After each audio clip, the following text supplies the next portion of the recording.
I spent 3 hours getting ready for our 15th anniversary dinner.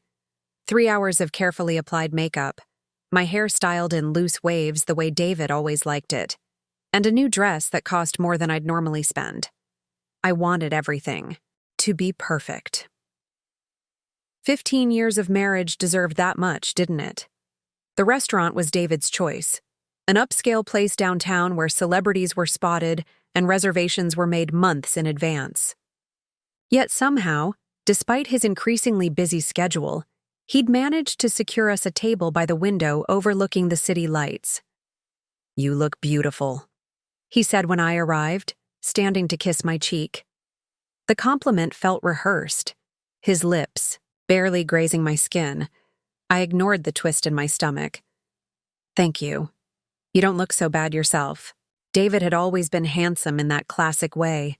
Salt and pepper hair that only made him more distinguished at 45, a jawline that stayed sharp despite the passing years. Tonight, he wore the midnight blue suit I'd bought him last. Christmas. At least he remembered that much. "I ordered champagne," he said, gesturing to the bottle chilling beside our table. "Dom Perignon, your favorite." The waiter appeared, pouring the golden liquid into delicate flutes while reciting the evening's specials. I barely heard him. Instead, I watched my husband's face, the way his eyes darted to his phone every few seconds, the slight twitch in his left cheek that always appeared when he was anxious about something. "David, is everything okay?" I asked once we were alone. He took a long sip of champagne, then set his glass down with deliberate care. "I think we should toast first, don't you? 15 years is quite an accomplishment." I raised my glass mechanically, the warning bells in my mind growing louder. "To 15 years. To new beginnings," he countered, his voice suddenly firm. The champagne turned sour in my mouth. "I've been meaning to talk to you, Catherine." He straightened his silverware, aligning his knife and fork with military precision. "I think it's time we're honest with each other." Here it was. Whatever it was. I'd been sensing something off for months. Late nights at the office, weekend business trips, calls he took in another room. I'd told myself it was just the stress of his expanding company. Riverfront development had grown exponentially over the past 2 years, with David acquiring properties across 3 states. I want a divorce. 4 words, delivered between the pie, bread course, and the appetizers. 4 words that shouldn't have surprised me but somehow still knocked the air from my lungs. Why? The question escaped before I could stop it. Small and pathetic. David sighed as if I was a difficult child. "We've grown apart, Catherine. We both know that. I'm not the same man who married you, and quite frankly, this isn't the life I want anymore. Is there someone else?" The cliché tumbled out, and I hated myself for it. His silence was answer enough. "My assistant, Jessica." He had the decency to look slightly uncomfortable. "It just happened. We've been working closely together, and she understands my ambitions, my vision for the future. She's 26, David. I'd met her once at a company function, tall, blonde, with that effortless beauty that only comes with youth. Age is just a number." He reached for his phone, checking it again. "Look, I didn't want to do this tonight, but Jessica thought it would be better to tell you before the papers arrive tomorrow. A clean break." Jessica thought. The restaurant suddenly felt too warm, too crowded. "You discussed the timing of our divorce with your girlfriend?" "Fiancé, actually." He had the audacity to look sheepish. "We're expecting. She's 3 months along." The room tilted slightly. 15 years of marriage, and he couldn't even give me children. "It's not possible," I said before I could stop myself. The doctor said, "Well, apparently they were wrong about me." His smile was razor thin. The problem was never on my side. I stared at him, this stranger wearing my husband's face. The waiter returned with our appetizers, oblivious to the carnage at our table. "I'm keeping the house," David continued once. We were alone again. My name is on the deed, but I'm prepared to be generous with the settlement if you don't fight me on this. I'd like to be married before the baby comes." My champagne glass shattered in my hand, sending shards across the pristine white tablecloth. I barely felt the cut on my palm, blood blooming like crimson flowers against the fabric. "Catherine, for God's sake," David hissed, glancing around at the nearby tables. "You're making a scene." I looked down at my bleeding hand, then back at my husband of 15 years. The husband who was leaving me for his pregnant assistant. The husband who thought he held all the cards. "You've thought of everything, haven't you, David?" I dabbed at the blood with my napkin, a strange calm descending over me. Except for one small detail. He frowned, annoyed by the deviation from his script. "What are you talking about?" I leaned forward, my voice soft but steady. "That building you just moved your company into last month? The one on Riverside Drive with the spectacular view?" He blinked, confused by the change in topic. "What about it?" "I own it." I smiled for the first time that evening. "And tomorrow morning I'm tripling your rent." David's face drained of color so quickly I thought he might faint right there in the restaurant. "That's impossible," he stammered, reaching for his water glass with trembling fingers. "Kingsley Holdings owns that building. I negotiated the lease with their representative myself. Kingsley Holdings is my company, David." I dabbed at my cut with the napkin, feeling oddly detached from the pain. "Started it 5 years ago with the inheritance money from my grandmother. The representative you met was my lawyer." His jaw worked silently, processing this information that clearly didn't fit into his perfect escape plan. I could almost see the calculations happening behind his eyes. "You never told me about any inheritance," he finally managed. "You never asked about my finances. Too busy building your own empire to notice what I was doing." I signaled the waiter. "I'll take the check, please. My husband isn't feeling well." The walk to the valet stand passed in silence. David's shoulders were rigid with tension, his mind no doubt racing through the implications of what I'd revealed. Only when the attendant left to retrieve our separate cars did he finally speak. "Why did you hide this from me?" "We're married." "We're married," I corrected. "And I didn't hide anything. You just never paid attention." His jaw tightened. "This changes nothing about us, Catherine. The divorce is still happening." "Of course it is. Your fiancé is waiting. After all." My car arrived first, a modest Audi that David had always thought beneath him. "I'll have my lawyer contact Jessica directly about the new lease terms. I'm sure she'll understand. Being that she shares your vision and all." I left him standing there, mouth agape, as I drove away. Sleep evaded me that night, my mind churning with 15 years of memories. I'd met David when we were both young and hungry for success. He was starting his development company, full of ambition and charm. I was finishing my MBA, less flashy, but no less determined. We'd built a life together, brick by brick, or so I thought. Somewhere along the way, he'd forgotten that I wasn't just an accessory to his success. I had dreams too, quieter perhaps, but no less significant.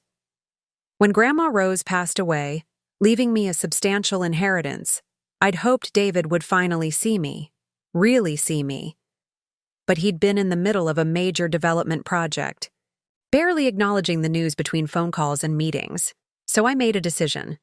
Instead of telling him about the full extent of my inheritance, I formed Kingsley Holdings, my grandmother's maiden name, and began quietly investing in commercial properties around the city. My phone chimed at 5:43 a.m.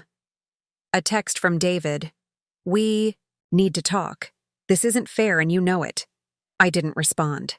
Instead, I showered, dressed in my sharpest suit, and drove to the office I kept separate from our home, an office David didn't even know existed.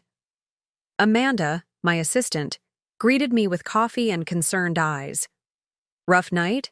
You're in earlier." "Than usual." "My husband announced he's leaving me for his pregnant assistant," I said, taking the coffee. At our anniversary dinner. Her eyes widened. That absolute... It gets better. He's moving the company into my building on Riverside. Understanding dawned on her face. Oh my, that's... Poetic justice? The universe's cosmic punchline? I sipped my coffee. I need the lease agreement for riverfront development pulled immediately. And call Marcella. We're restructuring some terms. Amanda nodded, already reaching for her phone. What about the Henderson proposal? They're expecting an answer today. Work. The familiar rhythm of deals and decisions felt steadying after the earthquake of last night. Tell them we accept, but with the amended terms we discussed. By 9 a.m., my lawyer Marcella was seated across from me, reviewing the riverfront lease. Legally, you're within your rights to increase rent at the renewal term, which happens to be next month, she said, tapping a perfectly manicured nail against the document. But tripling it overnight might be challenging without proper notice. What about the early termination clause? Her smile was slow and predatory. Now that's interesting. Section 14.3 allows for immediate reassessment of terms if there's any change in company leadership or structure. And David just promoted Jessica to Chief Operations Officer last week. I remembered the business announcement, glossy with professional photos of them together, her hand on his arm. Then, technically, there's been a structural change. Marcella nodded. We can issue a formal notice today. They'll have 30 days to accept the new terms or vacate. I leaned back in my chair, the plan forming more clearly. I don't want them to vacate, I said slowly. I want them to stay and pay. David chose that building specifically for the prestige. The Riverside address on their letterhead, the view from the executive suite. I remembered how he'd boasted about it at dinner parties, as if the location alone certified his success. Marcella's expression shifted from professional to personal concern. Catherine, are you sure you want to do this? Divorce is messy enough without... He got his assistant. Pregnant, I cut in, while telling me for years that our inability to have children was my fault. He planned our divorce with her and announced it at our anniversary dinner. My voice remained steady even as the words scraped my throat raw. So, yes, I'm sure. She nodded once, gathering her papers. I'll have the notice ready by noon. But Catherine... She hesitated at the door. This is just the beginning. Divorce brings out the worst in people. After she left, I stared out my window at the city below. David had no idea what I was truly worth. The building was just the tip of the iceberg, a fact I'd kept private not out of deception, but because he never showed interest in my ventures. My phone buzzed again. Another text from David. Jessica says we should just find another building.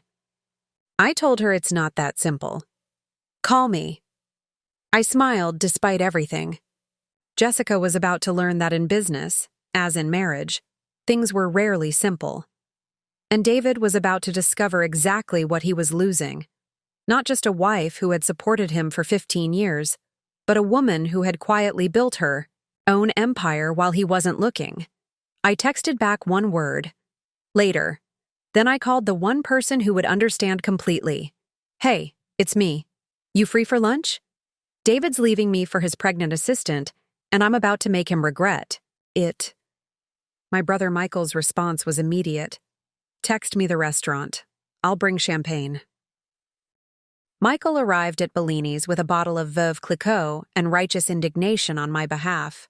My older brother by 4 years, he'd never fully warmed to David, seeing through the charm to the ambition beneath. To my brilliant sister, he said, raising his glass after we ordered, and to David's imminent downfall. I clinked my glass against his, appreciating the solidarity but feeling oddly hollow. It still doesn't feel real. That's the shock. Michael studied me with the same intense green eyes we'd both inherited from our mother. It'll hit you in waves, but you've got this, Kat. You always have. He was right. Throughout my life, I'd faced challenges with a quiet determination that often surprised people. When our parents died in the car accident during my second year of college, I finished my degree while helping raise my teenage cousin who came to live with us.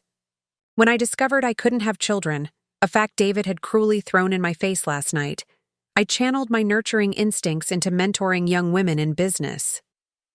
"Tell me what you've done so far," Michael said, interrupting my thoughts. Explained about the lease agreement and the legal opening Marcella had found. "Classic Catherine," he grinned.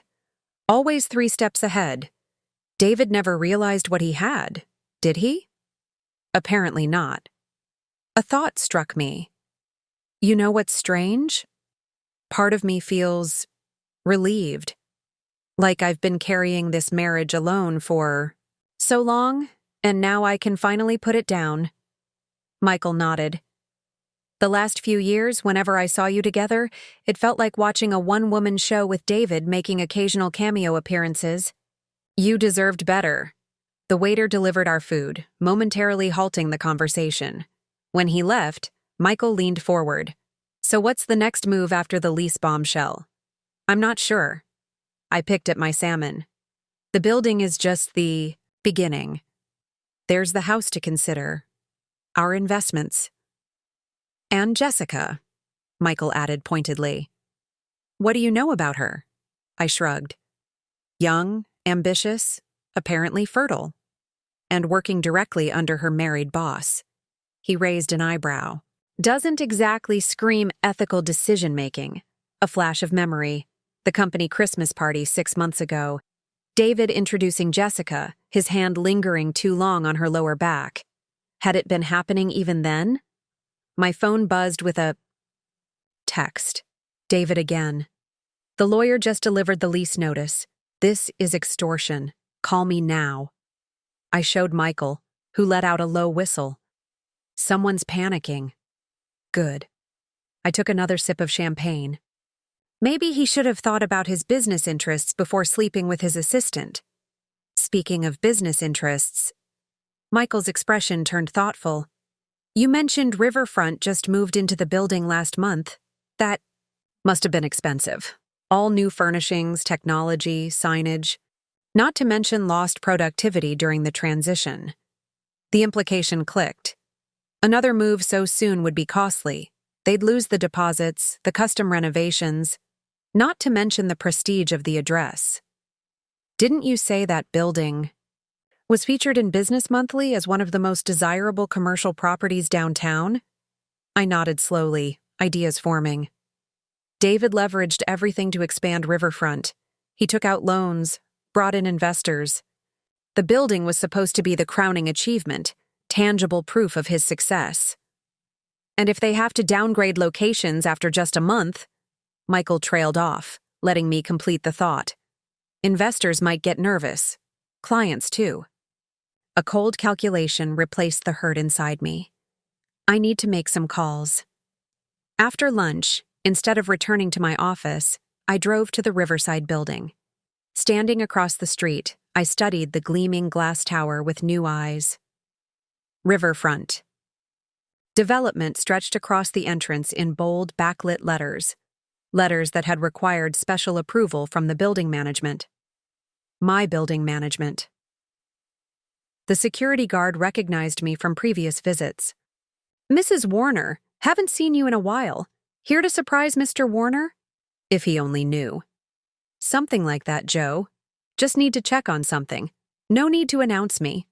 The elevator carried me to the top floor where Riverfront occupied the, entire space. Through the glass doors, I could see the reception area designed by a renowned interior decorator. All sleek lines and muted tones, with a dramatic view of the river behind the reception desk. Jessica sat there now, phone pressed. To her ear, free hand resting unconsciously on her still flat stomach. Seeing her, actually seeing the woman who had replaced me, sent a wave of emotion crashing through my carefully maintained composure. She was beautiful, yes, but it was more than that. She radiated a confident energy, an ambition that mirrored David's. They were two of a kind. I was about to retreat when her eyes lifted and met mine through the glass. Recognition flickered, followed by visible discomfort. She said something into the phone, then hung up, squaring her shoulders as I pushed through the door. "Mrs. Warner," she greeted me, professional mask firmly in place. "David is in a meeting, but I know about everything, Jessica." My voice sounded calmer than I felt. The affair, the pregnancy, the divorce. What I don't know is whether you understood what you were getting into. Color flooded her cheeks, but she didn't look away. "I think that's between David and me." "It might have been, until you helped him plan how to announce our divorce at our anniversary dinner." I stepped closer. "That made it my business, too." She had the grace to look embarrassed. "It wasn't supposed to happen like this." "No? How was it supposed to happen exactly? A more convenient time for him to throw away 15 years of marriage? A less dramatic setting for me to learn I was being replaced?" Jessica glanced towards the hallway, clearly hoping David would rescue her. "Look, I understand you're upset. You don't understand anything about me." I placed a business card on her desk. Not my Kingsley Holdings card, but my personal one. "But you should, because unlike David, I believe in informed decisions. Call me when you're ready to hear the full story about the man you're planning to marry." As if summoned by our conversation, David appeared from the hallway, stopping short when he saw me. "Catherine," he managed, eyes darting between Jessica and me. "What are you doing here?" "Just delivering a message." I turned to face him fully, and seeing the building. It really is beautiful, isn't it? The views, the location. I can see why you wouldn't want to leave. His jaw tightened. "My office, now." I followed him down the hallway, conscious of curious eyes tracking our progress. The corner office was exactly as I'd imagined. Windows on two sides, custom furniture, a desk large enough to announce his importance to anyone who entered. The door had barely closed before he rounded on me. "What the hell do you think you're doing?" "Protecting my investment," I replied. "The lease terms were clear, David. Change in leadership structure requires review." "This is about punishing me." "No, this is business, something you taught me to take very seriously." I ran my fingers along the edge of his desk. "Beautiful office. Custom built, isn't it? Would be a shame to dismantle it so soon." His face flushed with anger. "You think you can force me to stay in this marriage by threatening my company? It's over, Catherine. Nothing you do will change that." "I don't want to stay married to you," I said, surprised by the truth of it. "But I do want you to understand exactly what you're losing. It's not just a wife, David. It's someone who could have been a powerful ally in your business, if you'd ever bothered to see me that way." He scoffed. "You managed one lucky investment. Kingsley Holdings owns 8 commercial properties in this city. My portfolio doubled in value last year." I watched his expression change as the reality sank in. "You thought I was just managing our household while you built your empire, but I was building my own. The difference is, I could have shared mine with you." For a moment, something like regret flickered across his face, quickly replaced by calculation. "We can work something out. A reasonable rent increase, not this highway robbery, for old time's sake." "Old time's sake?" I laughed without humor. "You told me last night that the problem with us having children was always on my side, when we both know that's not true. You humiliated me in public, planned your exit with your mistress, and now you want a favor?" I moved toward the door, then paused. "Oh, and David, the next time you decide to sleep with someone in this office?" I gestured to the windows surrounding us. "Remember who owns the building. These windows aren't as private as you think." His face went pale, confirming my suspicion. I hadn't known for certain until that moment. I left him standing there, walked past Jessica without a glance, and exited the building with my head high. Only when I reached my car did I allow myself a moment to breathe, hands trembling slightly, on the steering wheel. The first round had gone to me, but David wouldn't back down easily. He had too much pride, too much at stake. This was just the beginning, and somewhere beneath the righteous anger, a small voice whispered a painful truth. I still hadn't fully processed that my marriage was over. My phone rang, displaying a number I didn't recognize. Mrs. Warner? A hesitant female voice. It's Jessica. I think we should talk. We met at a small cafe 3 blocks from Riverfront's offices. Jessica arrived first, fidgeting with a paper napkin, her designer handbag resting on the chair beside her. When she saw me enter, she straightened, one hand unconsciously touching her stomach. "Thank you for meeting me," she said as I sat across from her. I studied her face, the perfect makeup, the anxious eyes, the forced composure. She was younger than me by over a decade, but there was a hardness to her I recognized, the same determination I'd had at her age. "You said we should talk," I prompted when she remained silent. She took a deep breath. "I didn't know about your anniversary dinner. David told me he'd already discussed the divorce with you weeks ago, and that the dinner was just a formality." Her eyes met mine directly. "I wouldn't have agreed to that timing if I'd known the truth." "And the rest of it? The affair? The pregnancy? Were those also misunderstandings?" Color flooded her cheeks. "No, those happened exactly as you think. But," she hesitated, her fingers worrying the edge of the napkin again, "there are things about David you should know, things I've discovered over the past few months." My instinct was to dismiss anything she had to say as manipulation, but something in her expression gave me pause. "I was married to him for 15 years. What could you possibly tell me that I don't already know?" She leaned forward, lowering her voice. "Riverfront is in trouble. Serious trouble. The expansion into the West Side development has gone way over budget. 3 of the major investors are threatening to pull out." This was news to me. David had always painted Riverfront as overwhelmingly successful, each project more profitable than the last. "And the new building," she continued, "the one you own? It was meant to project stability, to reassure the board and investors that everything was under control. David leveraged almost everything to make it happen." I processed this information, rearranging pieces of the puzzle. "Is that why he was so upset about the rent increase? Not just pride, but actual financial concerns?" Jessica nodded. "The company can't afford the new terms, not without making significant cuts elsewhere." "Why are you telling me this? Aren't you on his side?" Her laugh was brittle. "I thought I was. I fell for his charm, his vision, his promises of a future together." She placed both hands flat on the table, steadying herself. "Then yesterday, after you left, I overheard him on the phone with someone named Marcus, discussing ways to hide assets during the divorce. Your name came up, then something about offshore accounts. The cafe suddenly felt too warm. Marcus was David's college roommate, now an investment banker specializing in international finance. There's more," Jessica continued.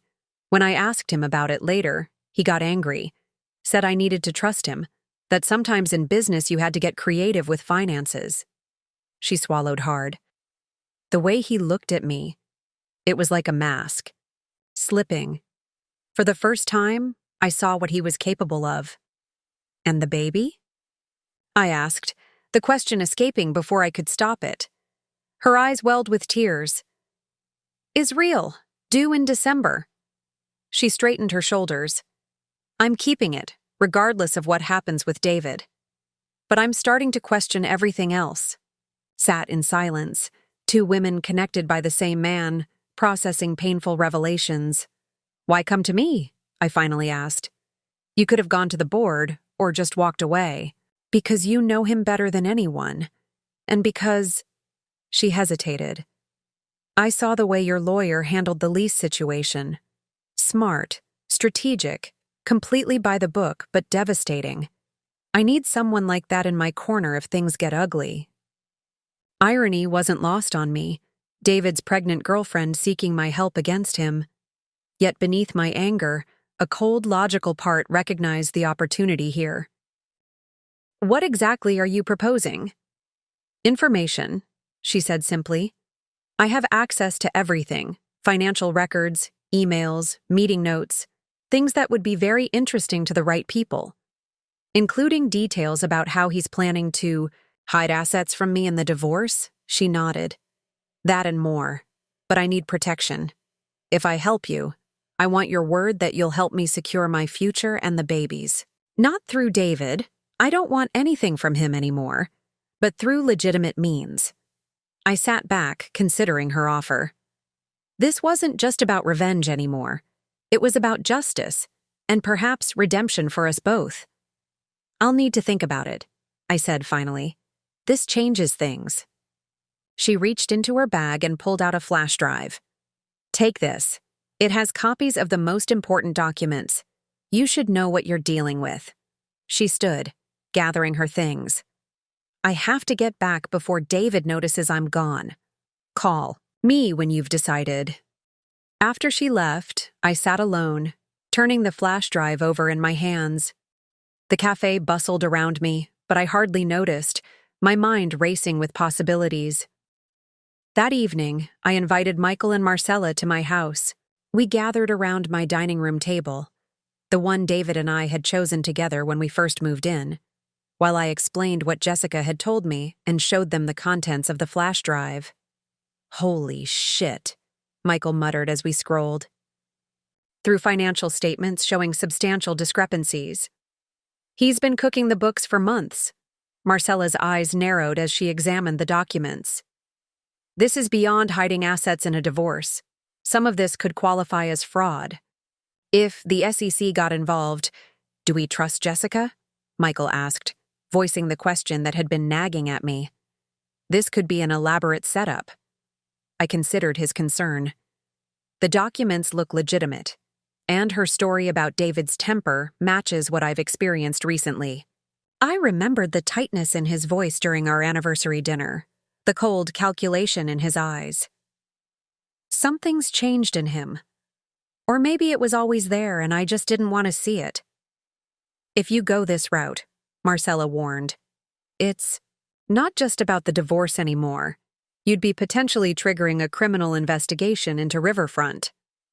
That affects employees, clients, investors. People who trusted David," I finished for her. "People he was willing to deceive, just like he deceived me." We talked late into the night, weighing options, legal strategies, moral implications.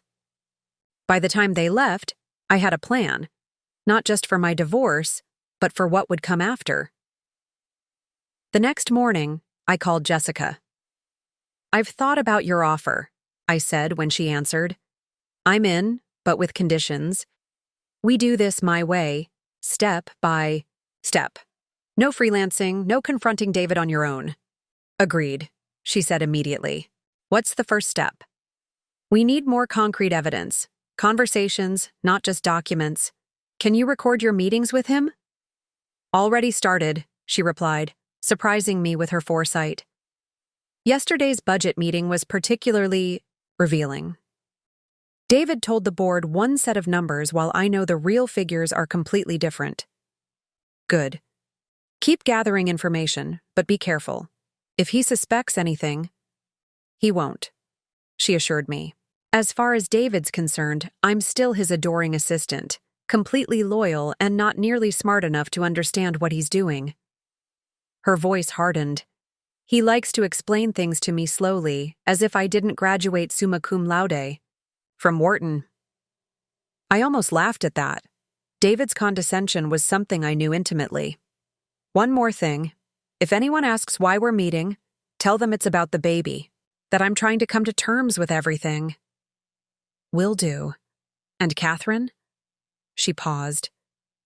"Thank you for believing me." After hanging up, I stared at the wedding photo still sitting on my mantel. David and I on a beach in Hawaii, young and in love, the future bright before us. What had happened to those people?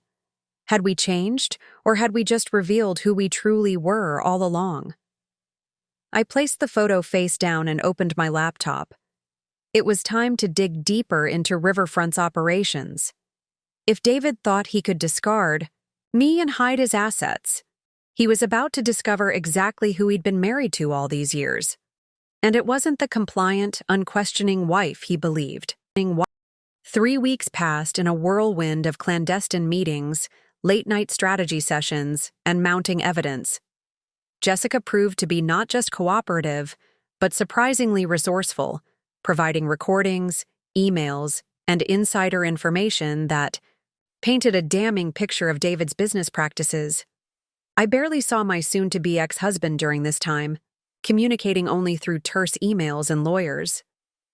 The divorce proceedings had officially begun, with David making an initial offer that Marcella described as insultingly inadequate. He's still operating under the assumption that you don't know about the hidden accounts, she'd explained, showing me the proposed settlement. This works in our favor. Let him think he's winning. Today marked exactly 1 month since our disastrous anniversary dinner. It was also the day of Riverfront's quarterly board meeting, the meeting where David planned to officially announce his engagement to Jessica and present what he claimed would be record-breaking projections for the coming year. I adjusted my blazer as I waited in the lobby of the building, my building. The security guard nodded respectfully as I checked my watch. 5 minutes until showtime. Mrs. Warner? Jessica approached, looking professional in a tailored maternity dress that subtly accommodated her now visible bump. Everything's ready. Upstairs. The board members are all present, and David just started his presentation. And the other arrangements? She handed me a security card. This will get you into the conference room. I've ensured the audio-visual system is set up as requested. Her smile was tight but determined. Are you sure about this? Once we do this, there's no going back, I finished for her. Yes, I'm sure. David made his choice a long time ago. This is just the consequence.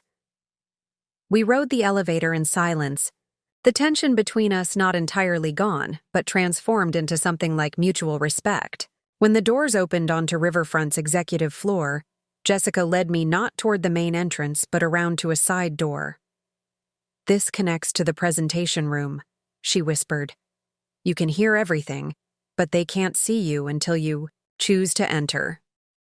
Through the door, I could hear David's voice, confident and smooth as he addressed the board. Expansion into the Eastern Corridor represents not just growth, but a reimagining of what Riverfront can achieve. The projections you see before you reflect conservative estimates. I believe we'll actually exceed these numbers by at least 15%. I checked my phone. Michael texted, "In position with Marcella. SEC contact standing by." Taking a deep breath, I nodded to Jessica and swiped the security card. The door unlocked with a soft click. Which brings me to our next announcement, David was saying as I slipped quietly into the back of the room. I'm pleased to share some personal news that will also benefit Riverfront's leadership structure moving forward. No one had noticed me yet. David stood at the head of the conference table, his back partially to me as he gestured toward a PowerPoint slide showing organizational changes. The board members, 6 men and 2 women, all in expensive suits, were focused on their packets, or the presentation screen. As some of you may have heard, David continued, I'm going through a personal transition. My marriage is ending, and I'll be starting a new chapter with someone who shares my vision for both life and business. A board member glanced up and saw me. His eyes widened slightly, but he said nothing. Jessica Moore has been invaluable to Riverfront's recent successes, David said, oblivious to my presence. Her promotion to COO reflects not just her professional capabilities, but my complete trust in her judgment. And yes, he smiled what he clearly thought was a charming smile. The rumors are true. We're expecting a child together, and plans for our future are well underway. How lovely, I said, my voice cutting through the room like glass. You've got it all figured out, haven't you, David? He spun around, face draining of color as he saw me standing there. "Catherine, this is a private meeting. You can't be here." "Actually, I can." I moved forward, nodding politely to the board members. As the owner of this building, I have access to all common areas. And as someone with material information relevant to Riverfront's financial statements, I believe the board would want to hear what I have to say. David's jaw tightened. "Whatever personal grievances you have can be addressed through our lawyers." "This isn't the place." "This is exactly the place," I interrupted, pulling out a flash drive identical to the one Jessica had given me weeks ago. "Because my grievances aren't just personal anymore. They're fiduciary." The board chairman, Harold. Winters frowned. "Mrs. Warner, what exactly are you suggesting?" "I'm not suggesting anything, Harold. I'm stating facts." I turned to address the full board. "The financial projections you've just been shown are fabricated. The West Side development is millions over budget. 3 major investors have threatened to pull out, and there are significant discrepancies between the reported financials and the actual numbers." Murmurs erupted around the table. David stepped toward me, anger blazing in his eyes. "These are baseless accusations from a bitter soon-to-be ex-wife. I apologize for this disruption. If they're baseless, you won't mind if I share these documents." I held up the drive, complete with emails from you detailing how to adjust the numbers for the board's review. The chairman's expression hardened. "Is this true, David?" "Of course not. She's obviously fabricated." The conference room door opened again, and Jessica walked in, carrying a tablet. All eyes turned to her, including David's, which registered first confusion, then dawning horror. "Sorry." "I'm late," she said, taking a seat at the table as if this had been planned all along. "I brought the original financial statements as requested." David looked between us, realization breaking across his face. "You two are working together?" "Jessica, what the hell are you doing?" "The right thing," she replied simply. "Finally." What followed was the most uncomfortable hour of corporate dissection I've ever witnessed. As each layer of deception was peeled back, David's carefully constructed facade crumbled. The board members' expressions shifted from skepticism to shock to anger. Documents were projected onto the screen, emails where David instructed staff to massage numbers, recordings of him threatening an accountant who raised concerns, Banky, statements showing transfers to offshore accounts, including one dated the day after our anniversary dinner. Through it all, David's protests grew increasingly desperate, until finally he pointed at me, voice shaking. "This is a setup. She's just trying to destroy me because I left her. She owns this building. She's been planning this revenge since the beginning." "Actually," I said quietly, "I purchased this building 6 months ago, long before I knew about your affair. It was a sound business investment, not a plot for revenge." I looked directly at him. "Not everything is about you, David." The chairman cleared his throat. "I think we've seen enough. David, I'm going to have to ask you to leave the premises immediately. The board will need to discuss next steps, including potential legal actions." "You can't do this to me. I built this company from nothing." "And now you've lost it through your own actions," Harold said firmly. "Security will escort you out." As if on cue, 2 security guards appeared at the door. Michael must have timed their arrival perfectly. David's gaze swept the room, looking for allies and finding none. Finally, his eyes locked with mine. "You'll regret this," he said, voice low. "When the dust settles, you'll have nothing." I smiled, feeling a strange sense of peace wash over me. "That's where you're wrong, David. I already have everything I need. I always did." The security guard stepped forward, and after a moment of tense silence, David gathered his things and allowed himself to be escorted out. In the aftermath, the board asked both Jessica and me to stay. Questions were fired rapidly. How long? Had we known? What else hadn't been disclosed? Who else was involved? Jessica answered with a composure that impressed even me, detailing her gradual discovery of the discrepancies and her decision to come forward. When asked about my role, I was direct. I'm not here to take over Riverfront or damage the company beyond David's actions. My interest is in seeing proper governance restored and ensuring that clients and employees don't suffer for one man's choices. By the time the meeting concluded, the board had voted to place Riverfront under interim management, with Jessica retained as a key advisor during the transition. They'd also agreed to cooperate fully with any investigations, a necessity, since Marcella had already shared our findings with the appropriate authorities. As we left the building together, Jessica glanced at me. What happens now? Between us, I mean. I considered the question. A month ago, I'd hated this woman on principle. Now, I wasn't sure what I felt. We move forward, I said finally. Separately. But maybe not as enemies, she nodded. And the baby? That's between you and David. My battle was never with an unborn child. We parted ways in the lobby, each heading toward different futures than we'd imagined just weeks ago. Outside, Michael waited by my car. Well? How did it go? I took a deep breath of the crisp autumn air. Exactly as planned. Better, actually. Remind me never to get on your bad side, he said with a half-smile. What now? Celebration dinner? I glanced back at the building with its gleaming facade and spectacular view. From the outside, everything looked perfect, just like my marriage had. Not yet, I said. First, I need to make a call about this building. I think it's time for a change of ownership. You're selling? After all this? Transforming, I corrected. The top floors have excellent potential as a business incubator for women entrepreneurs. I've been thinking about it for a while, using my inheritance to create something meaningful.